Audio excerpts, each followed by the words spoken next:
Okay, we are back. Again, if you're just joining us, welcome. We're glad you could join us this evening.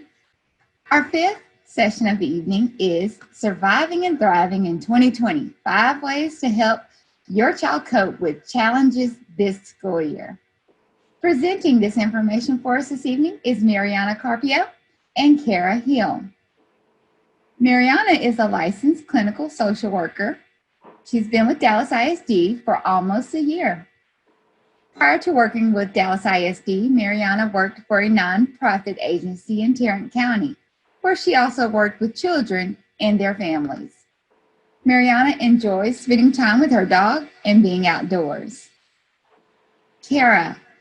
Kara is a licensed clinical social worker as well. Kara has worked for Dallas ISD for about a year.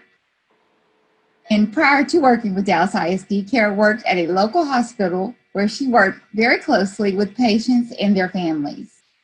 Kara enjoys traveling and exploring new places. Please help me welcome both ladies to the Smart Restart Conference, and we will turn it over to them at this time. Hi everyone, we are really excited to be here with you tonight. I am Kara, and along with my coworker Mariana, we will be presenting on coping and what that looks like for you and your child during this school year. And again, we are both licensed clinical social workers and mental health clinicians at the West Dallas Youth and Family location. Thank you, Kara. So today, as we know, 2020 has been a challenging year with so much uncertainty and stressors that have impacted our students, our families, and our communities in several different ways. So today we wanted to focus on the following objectives. So first will be understanding the basic functioning of the brain in relation to imbalances associated with the stress response. We'll also be identifying techniques to help calm or soothe your child. And we'll be talking about some helpful resources and our contact information at the end as well, in case any assistance or additional help is needed. Okay, so before we start talking about coping, we want to talk to you a little bit about basic brain functioning. So as you can see, we have an image here of the downstairs and the upstairs brain. And this concept was taken from the book, The Whole Brain Child. And we found this image from the Momentous Institute. This image allows you to understand the brain as the upstairs and downstairs brain. So I want you to picture your brain being just like a house. Typically, in the downstairs of a house, we have the most basic and important rooms, like a kitchen, a living room, maybe a bathroom.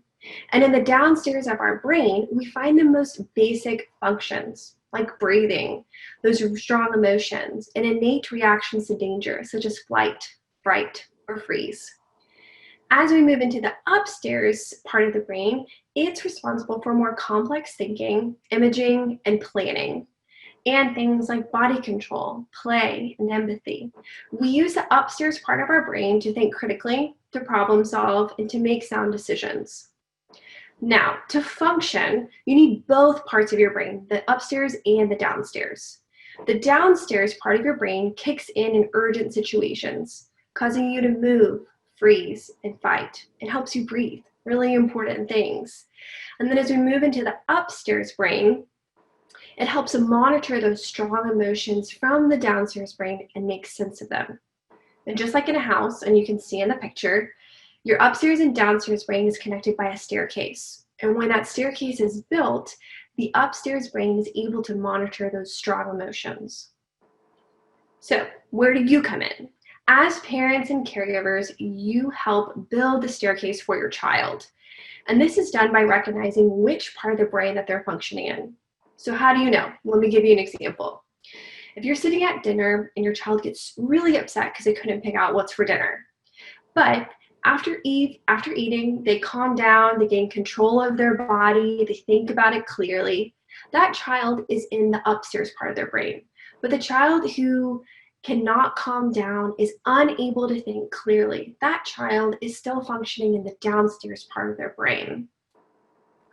Helping your child feel understood and comforted while working on some coping skills that we'll discuss later on in this PowerPoint will help build that staircase and allow your child to move from the downstairs brain up into the upstairs part of the brain. And as a parent and caregiver, your goal is to always engage or try to engage the upstairs part of the brain rather than trigger that downstairs part of the brain. And now we're going to talk a little bit about how to achieve that. Yeah, thank you, Kara. So just like Kara mentioned, our goal is to help the child access the upstairs part of the brain, right? That's the part of the brain that's in charge of the critical thinking pieces, calming down, that sort of thing. So for this reason, it's important to teach our children and model for them coping skills. So more specifically, healthy coping skills. So what are coping skills?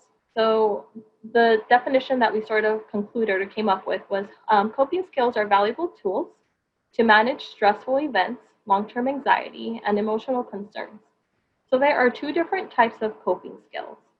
So there are unhealthy coping skills and then healthy coping skills. So unhealthy coping skills are destructive patterns or behaviors that we turn to in times of stress. Unhealthy coping skills can look like perhaps, avoidance, using drugs or alcohol, self-harming, cutting, aggression, and other maladaptive behaviors. On the other hand, healthy coping skills are pretty much patterns or behaviors that are beneficial to navigating stressful life events. Some examples of this include deep breathing, muscle relaxation, mindfulness techniques, journaling, physical exercise. So these are examples of healthy coping skills. In order for us to ground ourselves as parents and as caregivers, we have to be able to connect with ourselves first. So identifying our feelings and knowing what we're experiencing is an important part of this. It is normal for us to experience a wide variety of feelings, from happiness to anger to shame. A large component of healthy coping is setting healthy boundaries for yourself as well. Being compassionate to yourself, hearing yourself and your needs and what you need in that very moment. Maintaining your physical and emotional safety intact. Setting a positive example for your children is an important part of modeling regulation or healthy coping skills. So it's important to be mindful of engaging in healthy coping skills on a regular basis so that it's something commonly modeled for the child or the child that you may be caring for. At first, it may be uncomfortable, but the more you practice this, the easier it will become. So as we go through these slides, there may be coping skills that you feel more comfortable with than others. So it's important to find what works best for you and also what you feel most comfortable with. So two examples of coping skills that I wanted to start off with today are pressure points and engaging the five senses as a grounding technique. So pressure points can often aid in the reduction of anxiety or stress. Some examples of the pressure points in our bodies, we have the hand valley point, which is pretty much located between the thumb and the index finger right here. And then we have our temporal pressure points, so they're located obviously on each temple. And then the final one is the Cupid's bow, which is right above the upper lip. In our handout provided today, there will be more information on the relaxation techniques involving pressure points and some exercises that you can practice at home. However, today I wanted to practice grounding and relaxation through engaging the five senses with everyone. So this five senses grounding activity involves bringing the mind back to the present moment and can be very helpful for people who may be experiencing anxiety. So we will be engaging the following five senses: sight, touch, sound, smell, and taste. So first we will begin by sitting in a comfortable position and taking a deep breath. Now you are going to look around you and notice five unique things that you can see in the room or in the area that you are located in. You can name these things out loud or in your head, whichever you feel comfortable with.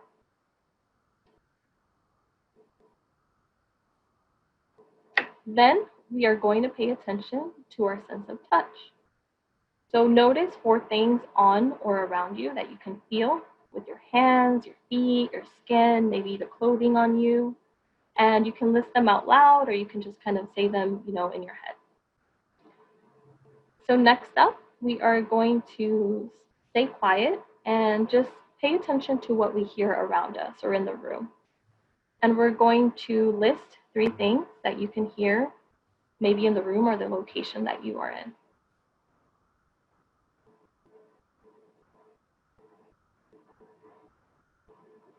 And now you're going to engage your sense of smell.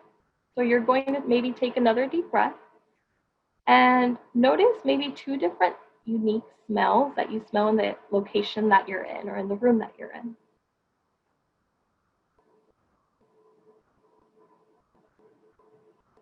And last, we're going to engage our sense of taste.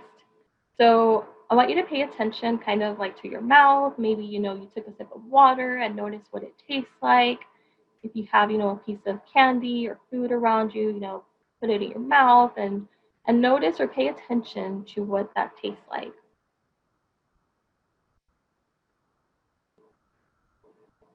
Notice how you feel being mindful and hopefully more grounded after having engaged your 5 senses. So as I previously mentioned, this 5 senses engagement activity's purpose is to ground us and bring us back to the present moment, and really be aware of our surroundings and where we're at in that very moment. It's also obviously to help us feel a little bit like less anxious or stressed whenever we're in a stressful situation. Okay, we're going to discuss 3 more coping skills: physical activity or healthy movement, journaling, and then we'll end with deep breathing. So physical activity, it's really important. Think about when your kids are in elementary school, right? They go to gym, they go to recess, they're constantly being active. So physical activity brings down the chemicals in the brain that cause dysregulation, and it allows a child to move up into the upstairs portion of their brain. So examples of physical activity: going on a family walk, taking your kids to play outside, going to the park, or even taking 5 minutes during the day to do different stretches. And that will be helpful to both you and your child. The next coping skill is journaling. Journaling is really important because we all have a lot of thoughts and a lot of feelings in our head. And so when you write them down, you begin to process through them and start to make sense of them.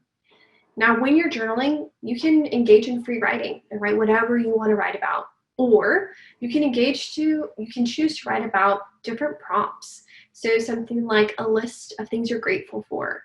And I know during the pandemic and during this time, I've really encouraged my clients to do that, because our human tendency is to focus on the things that aren't going well. So it's really important for you to think about those things that are going well.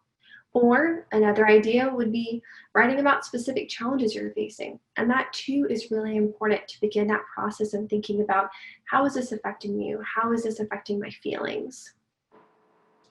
And then the last coping skill we're going to do is deep breathing.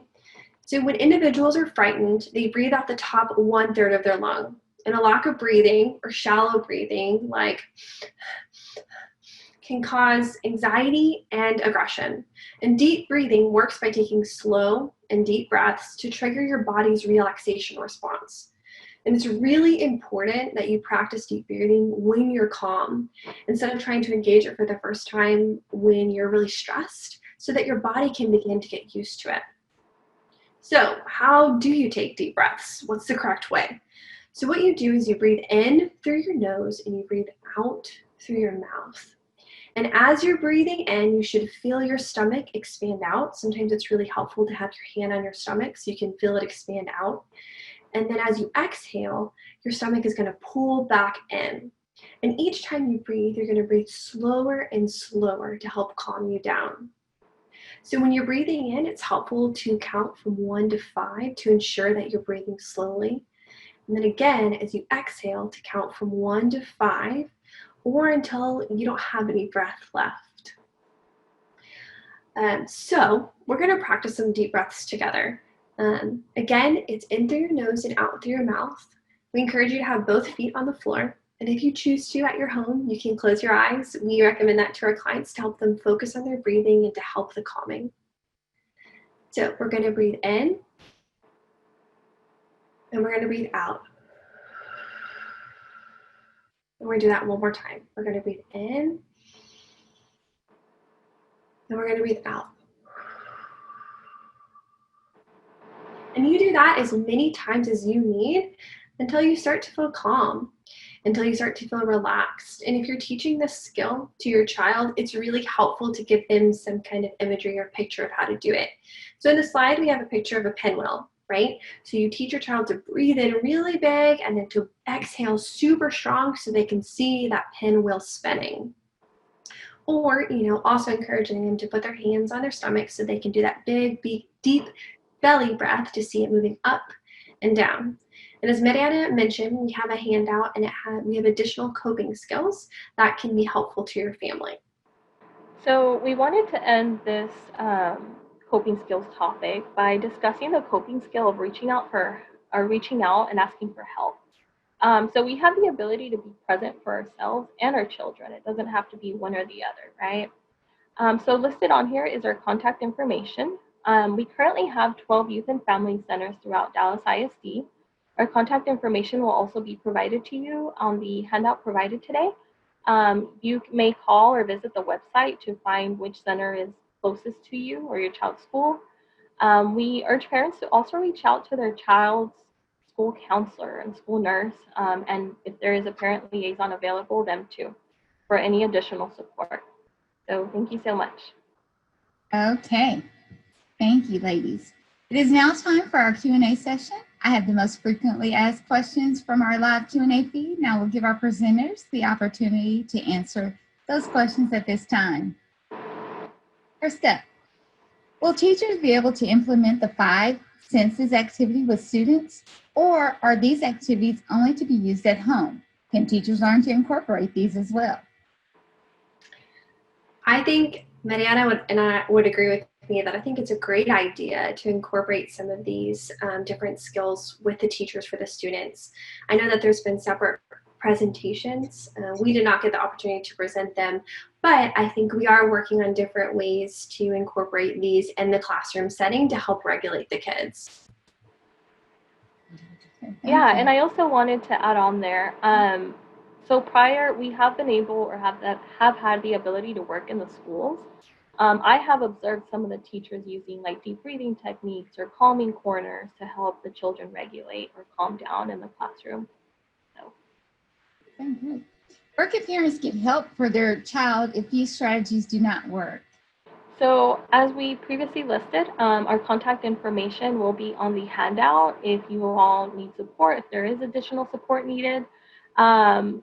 And there, like I mentioned, there's 12 youth and family centers throughout Dallas ISD, and calling that phone number on the handout or even on the previous screen will guide you to the center nearest you.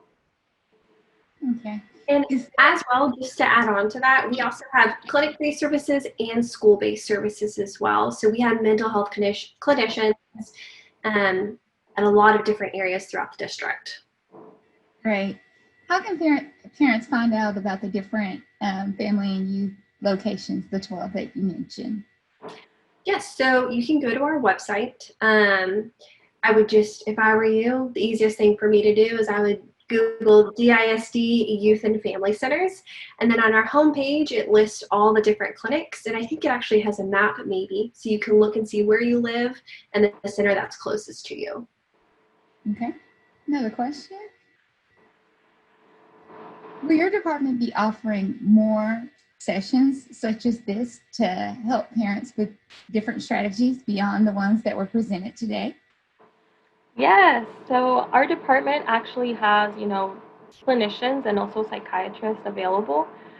So we do have, short-term, long-term therapy, whatever is needed, and support for the parents. So we do a lot of parent support.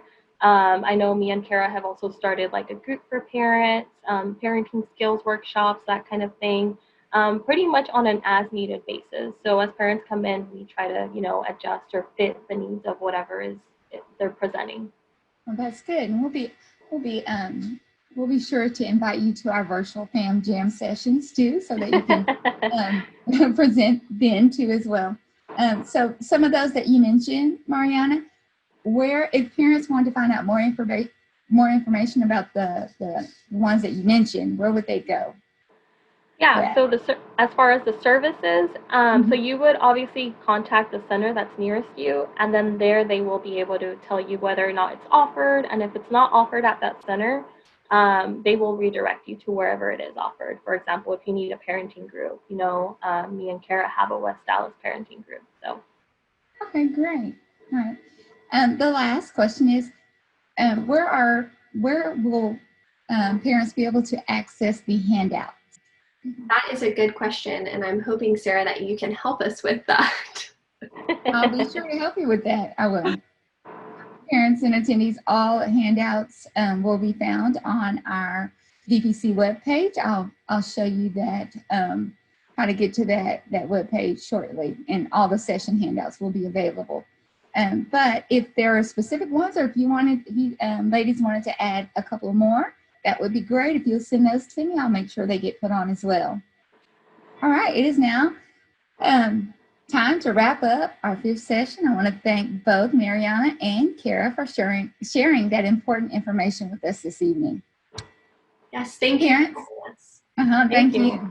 Have a good evening. You too. Bye.